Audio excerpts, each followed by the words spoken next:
ખેડા જિલ્લાના મહેમદાવાદ તાલુકાના જાડિયા ગામના પ્રગતિશીલ ખેડૂત અર્જુન ઝાલાએ આર્થિક સંકટને સફળતાની સીડી બનાવી એક ઉત્કૃષ્ટ ઉદાહરણ પૂરું પાડ્યું છે। કોરોના કાળમાં નોકરી ગુમાવ્યા બાદ તેમણે મધમાખી પાલન અપનાવી આજે વાર્ષિક રૂપિયા 1.50 કરોડની આવક સાથે ખેડા જિલ્લામાં મધુક્રાંતિ સર્જી છે।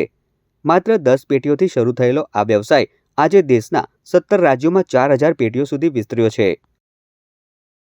મધમાખીની શરૂઆત મેં કોરોના કાળમાં નોકરી ગુમાવ્યા પછી આત્મનિર્ભર બનવાનું મોદી સાહેબનું સ્લોગન હતું, તો એવો વિચાર આવ્યો કે આપણે પણ આત્મનિર્ભર બનીએ। તો અમે ઘણી બધી દિશાઓમાં તપાસ કરી, તો આપણે ખેતી સાથે જ જોડાયેલો વ્યવસાય એવો મધમાખી, તો પછી અમે ખેડૂતના દીકરા છીએ તો આ જ વ્યવસાય અમે પસંદ કર્યો અને આજે વર્ષે લગભગ અમારું મધનું અને મધપેટી સેલિંગનું લગભગ વર્ષે 2 કરોડની આસપાસનું ટર્નઓવર થતું હોય છે।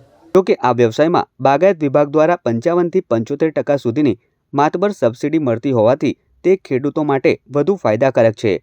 મધમાખી પાલન દ્વારા માત્ર શુદ્ધ મધ જ નહીં, પરંતુ મીણ, ઔષધિઓ અને સાબુ જેવા મૂલ્યવર્ધિત ઉત્પાદનો દ્વારા પણ મોટી આવક મેળવી શકાય છે।